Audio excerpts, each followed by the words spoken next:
For this final session of the Living Longer New Age for Aging Journalism Fellowship, as I sought out speakers and presenters and thought of topics for this discussion, I asked many of the researchers who's doing the best work on this topic that they are aware of. And interestingly enough, one of the names that kept coming up was Ann Tergerson. So, you know, I knew I was on the right track then. But then another name that popped up was Paul Overberg. He's a reporter for the Wall Street Journal and someone who has built a reputation for using databases and using data in his stories to really bring them to life and illuminate them. And so when I think of the National Press Foundation's core mission or slogan, it is, "We make journalists better." I think Paul Overberg is a perfect example of sharing that wisdom and that insight that helps make his work better with others and doing it in a generous fashion. So we are really grateful that he's here with us this morning. And he's going to do his presentation on how to find data on older workers. Paul. Okay, well, thanks, Rachel, for that great introduction. Sometimes when you're the last speaker up, and you have a subject that's got data in it, you're a little nervous. But since you've just had a break, and we'll think of this as the home stretch. And I'm sure you'll have lots of questions if I'm doing this right. So let me go through this presentation quickly, and if you have questions, I guess there's mics that will come around. But I'll be brief so we can do most of the questions at the end, I think. Okay, so what I'd like to do first is just give you a quick overview. I want to do first some sort of context and broad trends about older workers and sort of the subject itself, the term. I'm going to give you some basic data you can get every month on older workers from the Bureau of Labor Statistics. I'm going to go into a little bit deeper detail on demographics on older workers and the sort of the context that the lives they live and the homes that they live in and the households they live in. That's from the Census Bureau. And then I'm going to give you a couple of some references for some really broader, deeper reading on the subject. So hopefully I'll be able to cover a pretty good waterfront here and give you a lot of material and spur some ideas for specific stuff, but also give you lots of resources. In this presentation, the speaker's notes have lots and lots of links and descriptions to the specific places, websites, and tables of data that I'll be referring to. So I'm sure that'll be made available once it's all done here. Okay, so let's talk about, first of all, some basic conceptual stuff. And sometimes this confuses people if you're not used to covering this. The idea of a worker is, since we outlawed child labor, officially it starts at the age of 16 when the government agencies are doing their statistics. Obviously, there's limited exceptions for younger than that, but very few. And so the idea is the sort of the broad universe, the big circle there, the working age population is defined as people who are 16 and over. And notice there's a plus sign there. There's no top end. So, as long as somebody says they're working, the government agencies should be able to pick up on it through surveys or administrative programs and things like that. Then there's a lot of people inside that group who are not working, who are not workers. They're disabled, they're retired, they're full-time students, and notice I say the civilian labor force in that middle circle. The military is not part of the civilian labor force. Obviously they're working, and we love that they're doing what they're doing, and we thank them for doing it. But in terms of employment, they have sort of different terms of operation, obviously, than we do. And so for purposes of sort of measuring the economy and who's working and who's not, they're not part of that universe. There are separate tabulations in some collections where you can actually find out how many military workers, armed forces members there are in your state or your locality, if that's an important piece. And I know it is in some towns, especially in the South where there are a lot of bases. But so the civilian labor force is basically everybody who's working or is looking for a job. That whole, they're unemployed, but they're looking. And the definition is you had to have been looking for a job in the last month or so. If you're just sitting on your butt and you're not really looking, when the survey goes out, they ask a lot of questions to make sure that, yeah, I'm looking. Yeah, I applied for a job a year ago. Well, that doesn't count you as unemployed.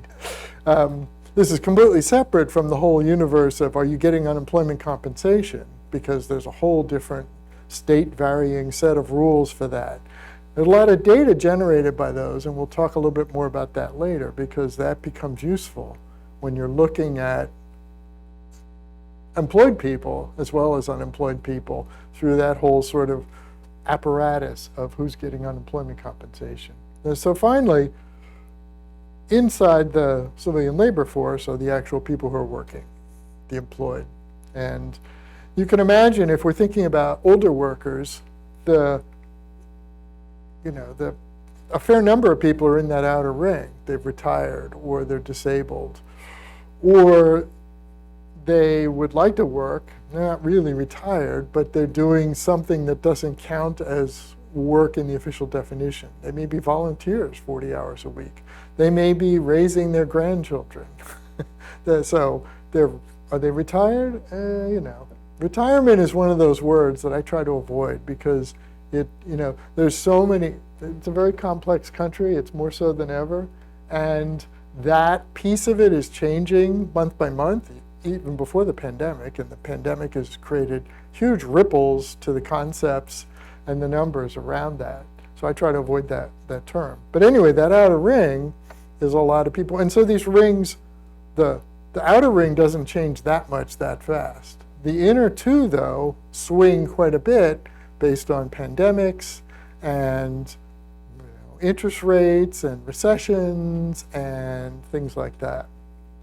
So that's the other reason I brought this up is because there are two numbers you'll hear a lot: labor force participation rate and employment to population ratio.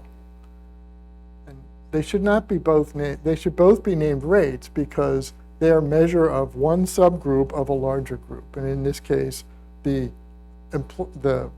larger one, the employment to population ratio, is that inner circle, the employed, as a piece of the whole population, the working age population.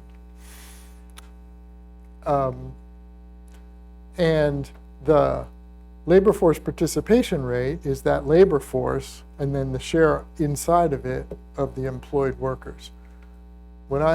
Strictly speaking, a ratio should involve two things that are different, right? Like the number of women who have college degrees versus the number of men, or the number, something like that. Or the number of workers who are contributing to Social Security and the number of people who are not working and are drawing Social Security. That's a ratio. But that's nomenclature that's sort of everywhere in this literature, so you just got to deal with it. That, like I said, that not in the labor force is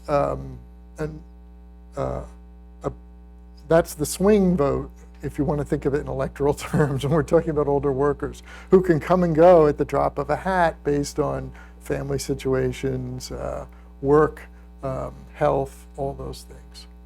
Okay, how many of you know about Fred, the St. Louis Fed? 1, 2, 3.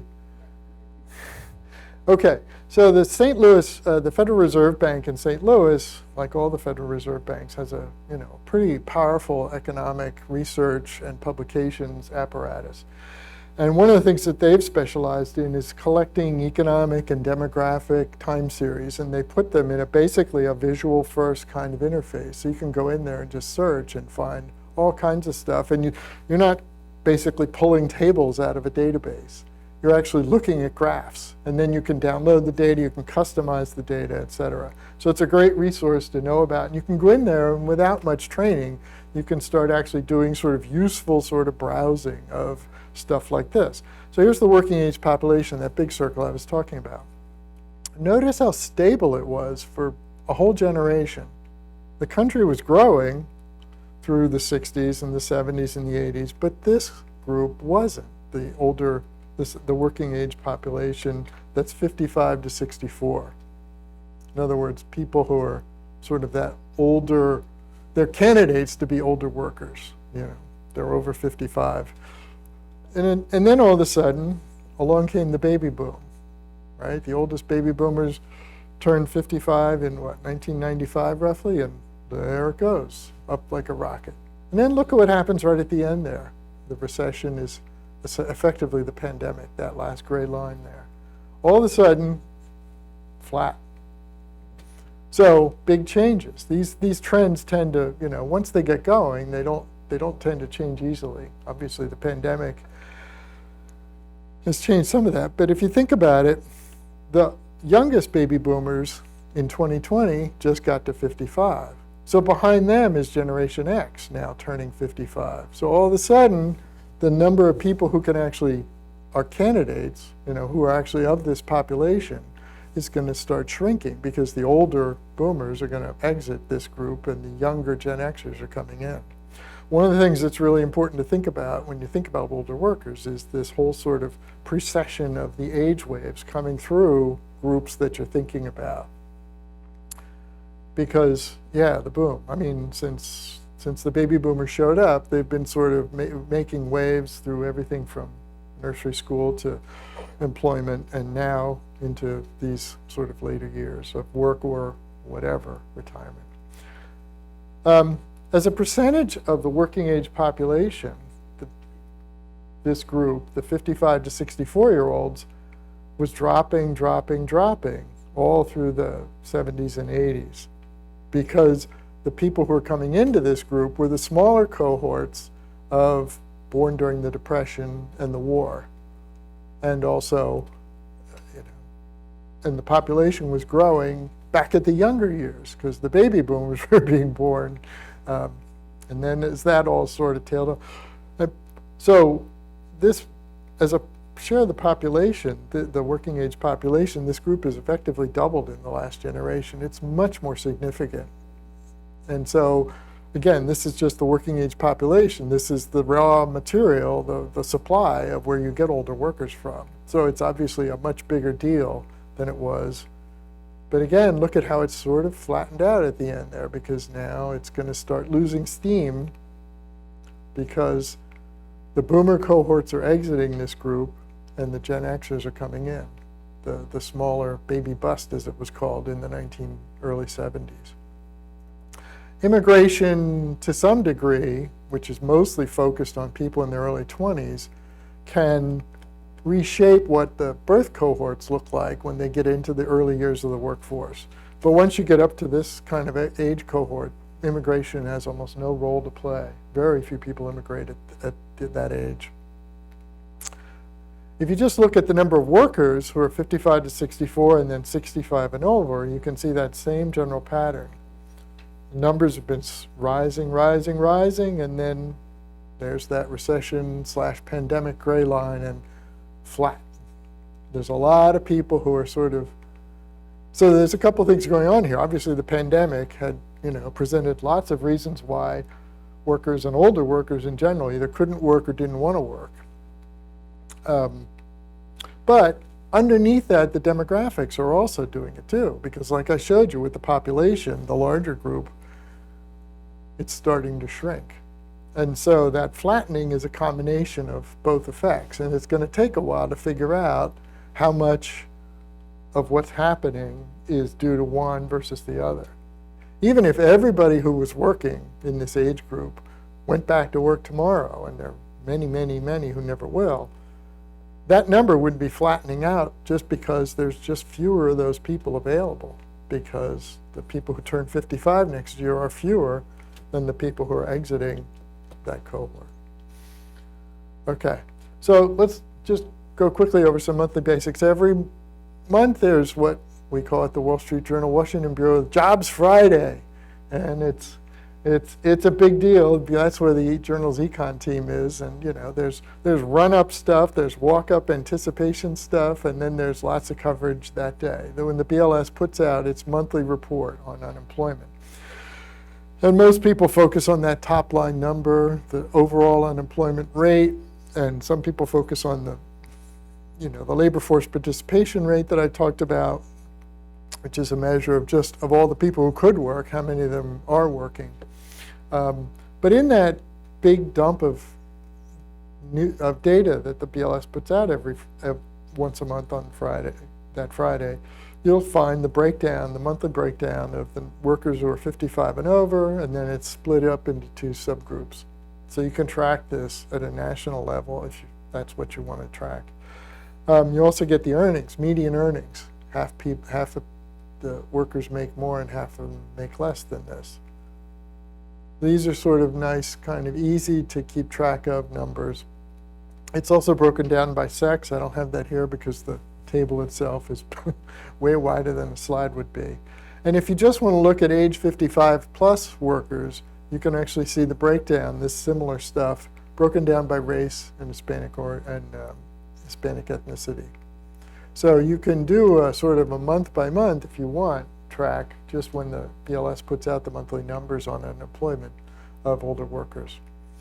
Another table in that release is called Table A6, the monthly employment situation. It breaks down workers by disabled versus not disabled. Well, people who are with a disability versus people who are not. And you can see the two sides here. It gives you some basic stuff like I was talking about, the employment to population ratio and the people who are not in the labor force, both as so you get some rates as well as some total numbers. There's a link on the page that those tables sit on the BLS website that takes you to this page where you can actually say, well, that's fine, 1 month at a time, that's nice, but how do I keep track of it and look at the trends? Well, there's a link there that takes you to a quick page where you can just basically check off a bunch of boxes and download 10 years of monthly data if you want on older workers, male, female, the number, the earnings, that sort of thing. BLS also does employment projections, and one of the groups they track it for is workers who are 55 and over, and then 75 and over, and also the subgroups between the two.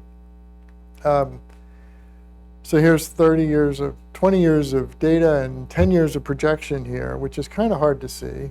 So what I decided to do was just turn it into a graphic. And here you can see the labor force participation rate I was talking about for the last 20 years and BLS's projections into the future. You can see the overall rate has come down for all workers because this is something economists and sociologists argue about all the time, what's going on. Why are so few workers, especially men of sort of prime working age, say 25 to 54 is the core, why are fewer and fewer of them working compared to, say, 20 and 30 years ago? Lots of argument and debate about that. But the overall numbers coming down, the older worker share, basically older workers, more of them have been working. It's come down it might come down a little bit in the next 10 years, they think, but let's unpack that. So here's what that looks like if you look at the three older age groups. The 55 to 64 is up at the top, 65 to 74 in the middle, and then 75 plus. You can see clearly that there's more and more older workers, more and more older people are in the labor force, are actually working. This is sort of, you can see that these are slow, steady trends.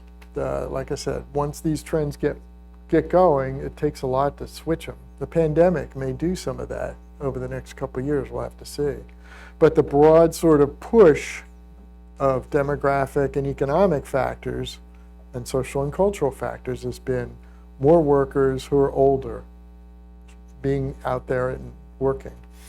Some of it is related to health because more people are getting to the age of 65 in healthy enough condition that they can actually work. Um, Some of it is related to the changing nature of work. There's more jobs that you can do at 65 now than there used to be. Some of it is economic necessity. The people who are now turning 55 and 65, many fewer of them have sort of guaranteed benefit pensions than their fathers and mothers who hit that age 20, 25 years ago. So that's sort of the broad trend. And like I said, these are all BLS data. You can find the BLS website. All right, let's switch over to the census data. The American Community Survey. How many of you have used American Community Survey data at some point? 1, 2, 3, 4. Okay, good. Well, this is the gold mine. This is the best place to find not just data about older workers, but older people in general. Obviously, that's the substrate. That's the raw material you get older workers from. The American Community Survey is, I think, the largest ongoing household survey in the world. Every year, the Census Bureau hits 2 million households with this survey. It takes about 45 minutes to do. It's got 40 questions, and it covers all sorts of demographic, economic, and housing stuff. It's collected on a calendar year basis, and then it's released the next year. So just this past week, the 2021 data was released. And in December, the 2017 through 21 data will be released. What that means is they don't get enough surveys for tiny areas enough in 1 year. They don't get enough to really get data strength that they can actually publish something off of. So they scoop up 5 years worth of surveys, and that way they get enough data so that they can produce meaningful tables for things as small neighborhoods, zip codes, even census block groups, which are areas that are as small as 600 or 800 people. And like I said, it's updated annually. So every year you get the previous year's data and the previous 5-year data as a sort of a new tranche. You lose timeliness when you use the 5-year data, but obviously you get the availability of all that local data that otherwise you can't get anywhere else. You can see the relationship question gives lots and lots of detail. You can imagine how that can be broken down in terms of the types of households in this country.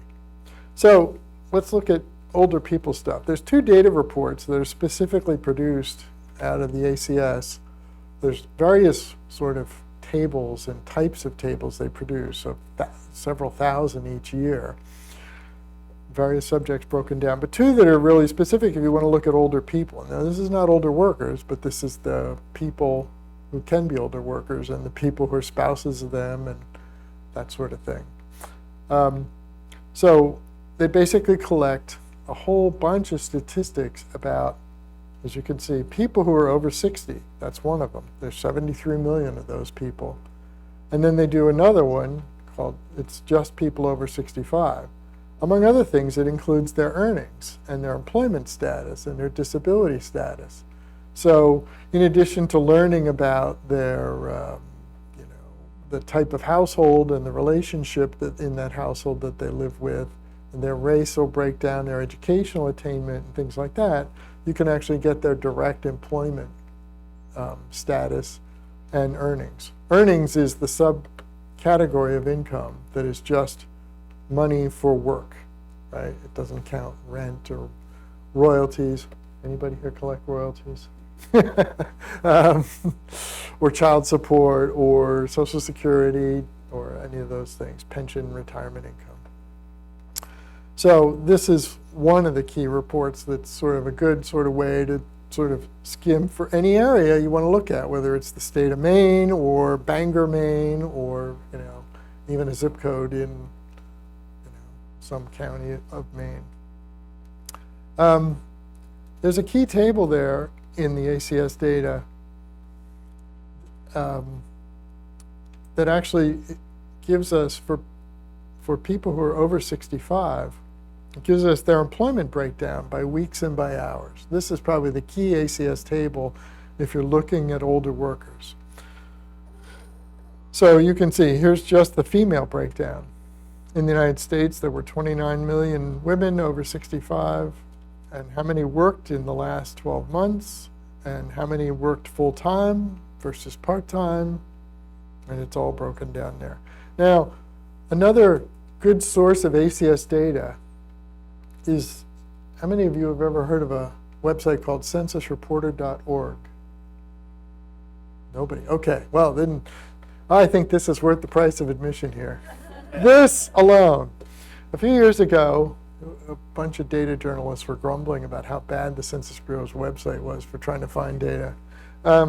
And a couple of them got a small Knight Foundation grant to basically figure out a way to put a journalist-focused sort of website of census data together. And it's called Censusreporter.org. It's built by journalists for journalists. Anybody can use it. It's free. And what it holds is the most recent year of ACS data, the most recent 1 year and 5 year data. Right now, they'll probably be, very soon, they'll be putting the 2021 data up in. It's run on a shoestring, but one of the great things about it is that when they designed it, they actually hired a fairly gifted user experience person who's an artist as well as a user experience professional. And if you use the website, you will see that there's just so much more ease of use and navigation and functionality that it's probably, it might be the easiest place if you're going to start using ACS data to start. Because not only is it, if you just went, don't do that now because I'm talking, but if you just go there and start browsing, you will see right from the home page, it's very easy to drill in by subject or by geography and then go across from one to the other. And just like this is the same table that you were just looking at a minute earlier, and you can see that right there it's got the margins of error, those plus minus things. So you can immediately see, based on the geography you're looking at and the table you're looking at, how much sort of survey squishiness is there in that particular number I'm looking at. I didn't show it here, but there's a toggle button on every table that just lets it automatically switches it from percentages to raw numbers and back and forth. You can see the functionality there. This is the US totals, but it's offering right there on the side. Do you want me to divide this up and look so you can look at the states? Or do you want me to look at all the cities? Or do you want to go all the way down to the counties? It'll do that just with a click of a button. So it's a great way to start learning about ACS and what it can do. And it's got a lot of embedded sort of explanations of what is a household and what is a housing unit and what is a subfamily and what is the poverty rate and all that stuff and where does it come from. So it's a great place to sort of start. If you need back data, often it's all the data you need for working on a lot of stories. If you need older ACS data, then you know exactly what you want. From this, you can go over and struggle your way into the Census Bureau's website and find the older data. Okay. There's also a couple tables that give us the composition of households where someone is 60 or older or 65 or older. So this is, again, the sort of the who they are and who they live with kind of idea. And it breaks down. Like I said, you can just look at percentages instead of raw numbers, which is often easier when you're starting to do some exploring on a topic. Okay. And how many of you ever heard of the LEHD data that the Census Bureau publishes? This is even better than this is an even better little jewel. I need to explain a little bit about how the data comes together, but one of the products that comes out of this massive data collection and cleaning effort that the Census Bureau does on this data is what you see up there. It's the, it's the workers age 55 and older. So let me explain where this data comes from. Every quarter, I work at the Wall Street Journal's DC Bureau. Every quarter, there's over 100 people who work there. The Dow Jones has to send to the DC government a list of who works in that bureau, name and how much they earn and their sex and their race and their age and all that stuff. And this is all because the DC government needs to run its unemployment insurance fund, right? So that when people get unemployed, there's money there to pay those checks out. And the insurance premiums come in from the employers based on how many people they employ and how much they pay them, right? And they include this other stuff. And so, Dow Jones sends this roster of names and earnings and demographic data every quarter to DC and says, and by the way, and our calculations show, here's our check for the quarter based on all that raw information. All this data used to sit there. This sits in every state. Every state agency runs, every state runs an unemployment pool fund. All this data used to sit there until maybe 10, 15 years ago. The Census Bureau said, almost everybody in this country is covered by unemployment insurance, an insurance program somewhere. It's like 98 or 99% of the country's workers somehow. That's great coverage. That's great data. And it's fairly up to date. It's every quarter it gets updated. Even better, there's personal data there. They actually have a personal identifier for me so that if I show up in one quarter in that file and I'm not there in the next quarter, then if you analyze that, you can say, okay, we know that a worker of this type was laid off, departed, whatever. So in a longitudinal sense, if you can stitch together these quarterly portraits, you could get an amazing portrait of the workers in this country. And where are the jobs actually being created and destroyed? I mean, if Dow Jones has 100 people in that bureau and 10 leave in one quarter and 10 more get hired, the total number doesn't change. And if all you're doing is looking at aggregate numbers, you wouldn't see any difference. But this file would show you all kinds of differences in terms of are they different racially and age-wise and earnings-wise and sex-wise. So all the states send these data files to the Census Bureau, which has this massive data cleaning and stitching together operation. And the Department of Labor put a lot of money into this to bankroll this whole process, which took years to come together. But now it's there in every quarter. It tends to be a little older. It tends to take about a year for this data to get in and cleaned up. But you can now, with this tool, this was one of several that are available, you could search for, and I searched for Oklahoma City, and I said, I want to see just workers who are 55 and over, and there they are. It's showing me a dot map. You can also get a thermal map, a sort of a heat map of this. And you can see in the report that it generates that I zeroed out the younger age categories, and we're looking at about 73,000 workers in Oklahoma City who are 55 and over, and where they actually work. Those dots are scaled by color and size to the number of people at that precise location. So you can see this data is really, really local. This data really helps people who are covering one city or one county to zoom in and visualize it, as well as download the tables that this thing will produce as well. With industry sectors, is that are those categories fixed, or can you do subcategories? I think in this, in the sort of the easy to use sort of search and interface that is built here, those industry categories are fixed. Those are based on the North American Industrial Classification System, the NAICS system. Those are sort of broad, big categories. But the underlying data, if you really want to get serious, the underlying data that powers this and the other applications that they've built is available, and you can download it, and I think you can get it in more detail than that when it comes to that sort of thing. There's some complicated issues of the data, to protect confidentiality, because you can see that we're, some of those, I'll show you. This is just one zip code in Oklahoma City. And this will actually tell you, well, obviously, before the pandemic, this was a bigger deal. This was more sort of given.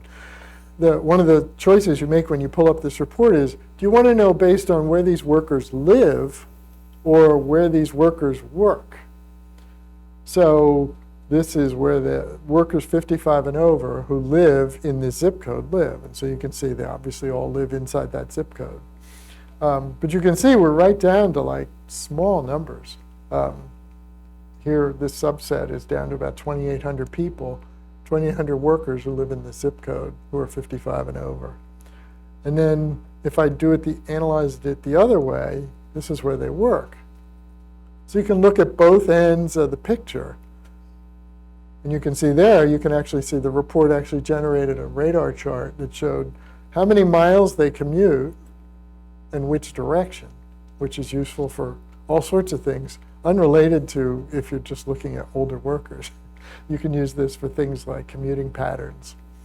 The reason this got built, and the Labor Department put all the money into it, is that every locality has a sort of a workforce board that is locally funded and has federal and state money to sort of figure out what kind of retraining do we need to be doing for our workforce, or what is the demand coming up? And the county college wants to know what kind of classes should we be offering to be in sync with the sort of the employment direction of the county. Those are the people that use these tools all the time. And if you want to really find the experts locally, that's where you would look for people who say, oh, you want this report. There are other reports that this tool generates that I haven't even gone into. But this is a good example of how anywhere in the country, I mean, there's even a freehand tool, so you can say, I just want to know the workers in this office park. How many 55 and older workers work in this office park, or this, these 2 blocks that are on either side of this bus stop, or something like that. Okay, finally then there's microdata. Like I said, the underlying data to the LEHD data is available if you want to really go into the details. But here I want to talk about, again, back to American Community Survey data. The Census Bureau produces like 1,500 or 2,000 tables every year off the ACS data. Stuff they know people are going to want to look at. Sex by age, older workers by, full-time work, by part-time work, that sort of thing. But they know that there's always going to be somebody, and it isn't just journalists, it's academics especially, who are going to have questions about could we tabulate this by this? Could we look at something that the Census Bureau could never produce all the tables that you possibly could ask the questions for? So what they do is they take this great big, imagine a spreadsheet of data where all the data for every response, all 2 million survey forms, 2 million households, about 5 million people. So we're talking about 7 million rows of data, and all the questions are sort of coded into a couple hundred columns of ones and zeros and things. They abstract a 1% sample of that. They strip out all any identifying information, and they make that available. That's called the Public Use Microdata Sample, PUMS. And there you could ask questions, especially if you care about older workers. You could say, all right, I want to know just for workers who are 60 to 62 and they're working in the state of Maine, and what's the breakdown between the public sector and the private sector? Or I just want to look at 65-year-old plus workers who work in the state of Washington who have college degrees, and what occupations are they? You can do that kind of in endless customization. So that's why I say this is DIY tables. I did that with the data looking just at labor force participation rate, and I broke down, we know that it's down for older workers in the last couple of years. And I wanted to sort of unpack the ages of older workers to see what the trend is. So I did that calculation, and you can see that the drop in labor force participation among older workers in the last couple of years using this microdata is greatest among the workers who are 70 to 74. I don't know why that would be, but that's what the data shows. And look at the 80-year-olds. People who are 80 and over and are working are sort of less affected in terms of their stopping out of the workforce than people who are 65 to 69. What is that about? There's some interesting pattern here. You would expect this set of percentages to grow, right? Just straight line. so that the oldest workers are the ones most likely to say, I've saved up enough money, I've got Social Security, I can't work anymore because I'm disabled, I'm worried about my health if I go back out there, all that stuff. But they're not. They're more actually in the workforce. Their participation is less affected by the pandemic. I don't know what their participation rate is. It's not as high, obviously, as the younger ages. But they've been sort of more steady on than some of the younger groups. So this is the kind of queries that you can do once you get into the microdata. And you have to sort of really know what you're looking for to get into this deep into the data. But there are a couple places. One of them is in the speaker's notes for this. There's an outfit at the University of Minnesota called IPUMS, which is the Integrated Public Use Microdata Survey. Basically, they take all this raw data, this microdata from the census, from the ACS every year, and the decennial censuses going back all the way to 1790. And they put it in a great big database. And you can actually query, and they standardize the questions and the sort of the categories across these surveys. So you could ask an older worker question that goes back 50 years through the ACS and then back to the decennial censuses before that. In terms of, say, labor force participation or something like that. So ipums.org is the URL, and it's in the notes. But that's where there's a nice front end that you can, that it's not real easy, but it's definitely possible to go and do some of these more detailed queries that you want to get into if you want to go deeper. Finally, let me wrap up and just say that there's, if you want to do some research and reading, just plain old reading, there's a very fortunate for your timing, a brand new National Academy of Sciences report called Understanding the Aging Workforce. This was a group that was pulled together a few years ago, and they, sort of top researchers in these fields of labor economics and sociology and gerontology. And they produced a couple 100-page report you can find and download on the website, from their website. The link is in the notes. It's mostly aimed at sort of crafting a research agenda for various government and agencies and private sector folks, think tanks and foundations and stuff.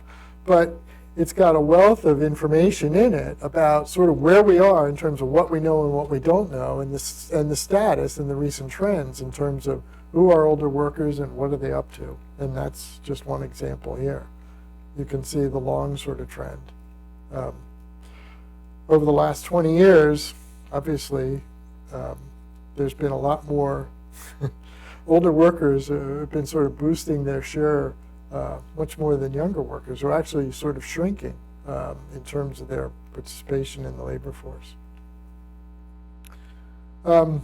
This is their conceptual model, a page from this. And this sort of goes to that whole question of retirement. This is a good diagram, I think, because it helps you sort of think about all the pathways in and around retirement, whatever that is, that people, once they're getting older, think about or get forced onto them. There's paid work and there's not paid work, and the not paid work breaks down into all different kinds of categories, as does the paid work. And as you get older, all this is based on people's preferences and expectations and obviously the limitations that they face as well. So it's a good way to think about the sort of the complexity of this group and the choices they face and the decisions they make, and sometimes alone, but sometimes in partnership with obviously other people in the household.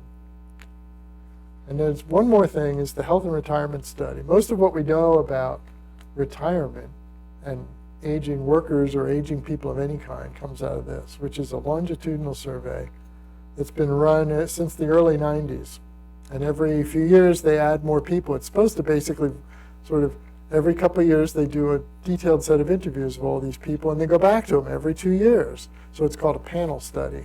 And so you can actually track how are these people doing. And you can see there on the lower right, it started with the greatest generation, the purple people, and they're now mostly out of this survey, obviously. But there in the lower right, the oldest Gen Xers are now into this survey because they have now reached that milepost of 50 plus. So there's a huge set of, there's a big data book on the HRS website of sort of narrative and charts and stuff. And there's a huge list of studies that have been done, academic studies off of the data. The data is very complicated and specialized. But there's a community of practice that writes, studies this, uses this data to do their studies of all kinds of things around this station in life. And those are the people to find and track down and talk to about, the questions you have and the data. So, with that, I think we can go to questions. Why don't we trade here? You have a seat. Okay. Some of the feedback that I got yesterday was that you journalists would have wanted more time to toss around story ideas and get input. So before we open it up for questions, I'd like, if any of you have been mulling a data project over the past few days based on some of the presentations or things that you've heard, now's your chance. We're going to put Paul on the spot and ask him to help you outline it right in this moment. But first of all, any questions, any basic questions folks have? We've got Alexa over here. Hi. I kind of going off of what Rachel was just saying. You showed sort of the graph at the beginning about how people 55 and over, and then between 55 and 64, and even 65 and over in the workforce, that participation has gone up. And I think something I keep thinking about from the last few days in general is also just about how we were talking about, how retirement is not always voluntary and people being pushed out of the workforce and age discrimination. And so thinking about creating stories that show that data in which the participation has increased, but also thinking about, the fact that, older workers have been laid off and older workers, haven't been able to re-enter the workforce with the job that's as good. So I guess how do you in your reporting think about putting the data together from what we just saw, along with just these factors about older workers maybe not wanting to retire and having to anyways? One thing I think I would look at, just sort of thinking generally about post-pandemic and older workers who either got pushed out or stepped out, and now that it's not as easy perhaps to come back in 2 years later, either because of their own situation or they're facing discrimination. One thing I would sort of look at is, and they're at least able and willing to work somehow, is one thing I think I'm going to keep an eye on is self-employment, and there are various measures of that that are useful to sort of see, because if there's a significant number of those people who can't get back into the sort of the employed workforce, they can employ themselves, and those numbers would go up. Not everybody can, but if those numbers, if the totals of people who are, say, 55 plus, who are self-employed starts rising, you can say, okay, well, they figured out either they want their freedom or they were handed their freedom and they're making the best of it. So I would use that as one thing to look at. The Census Bureau actually keeps track of using IRS, people who are filing, I think it's monthly, with the IRS in terms of new business and corporations, and one of the categories is self-employment, when you go get an EIN. And those numbers have gone through the roof in the last, ever since the pandemic started, where and it's thought of as a sort of a good indication that a lot of people are starting businesses either for self-employment or, small business. It's thought of as a good harbinger of a revival of small business formation that had sort of been tailing off for a long time. So I would start looking at those numbers to see if I could find, I'm not sure how locally they're broken down, but that would be a good sign to talk to people locally about our older workers forming small businesses themselves. And you can get the, business permit data, say, from cities and counties to look at that, some of that as well. We had a speaker yesterday who called it the great shedding. In other words, instead of great retirement or the quiet quitting, it's people who expected to come back after the pandemic, and they were the ones, the older ones were the ones who got. And I always say, okay, so are we after the pandemic or not? I mean, this is, there's no, when we have a recession, there's a committee of the National Bureau of Economic Research, the academic research outfit, that actually sits down and reads all the data and it figures out in retrospect the recession went from this quarter to this quarter.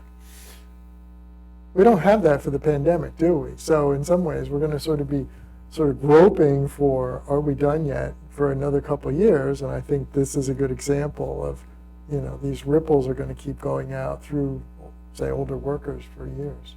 The questions? Susan has one. Sorry to cut you, Susan, in line. That was really helpful. I'm Anne Marie Timmons from the New Hampshire Bulletin. I wish my desk was next to your desk. Here's my email. That could be dangerous. Sort of building off what Alexa said, and looking at why people who are older left the workforce or coming back, is there anything that looks at, they have to financially to support someone, they're caregiving so they can't? Is there anything that looks at those kind of lifestyle changes? A little bit. Not, most government surveys aren't really tuned to those kinds of issues. But the Census Bureau has been working with a lot of federal agencies on this household pulse survey you may have heard about. They started it a couple months after the pandemic started, and it's now basically an every other week kind of survey. And it has questions about why aren't you working if you want to work, and it has questions about vaccination status and are the kids in the household going to school in person? And the problem is that the questions come and go. They're on for 3 months and then they switch them out because they're not relevant anymore. Obviously, news keeps happening on this pandemic. So there is some of that in the Household Pulse Survey, a little bit about the employment stuff. And you might want to look up the Household Pulse Survey on the Census Bureau's website. There was another question over here. Yes, Susan Tompor with the Detroit Free Press. I wondered, with layoffs coming, we had a big layoff announced at Ford Motor Company with the salaried workers, 3,000. I was trying to look at WARN data. Are you familiar or do you use that much? So I wanted to ask you specifically, is there a limitation that's out there right now where I noticed with some of the Ford data, there wasn't anything posted, 3,000 people, and I couldn't find on the WARN Act in Michigan that was notified. Is there a limitation of how much they have to report on that?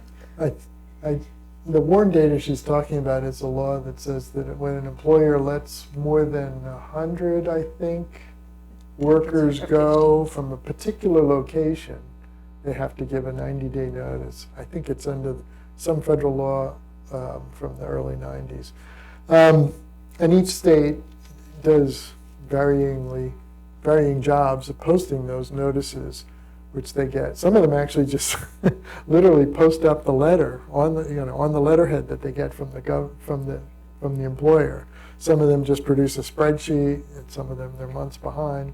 So, but I think it's limited to 100 people at a given location. So that layoff you're talking about, which might be spread over a bunch of locations.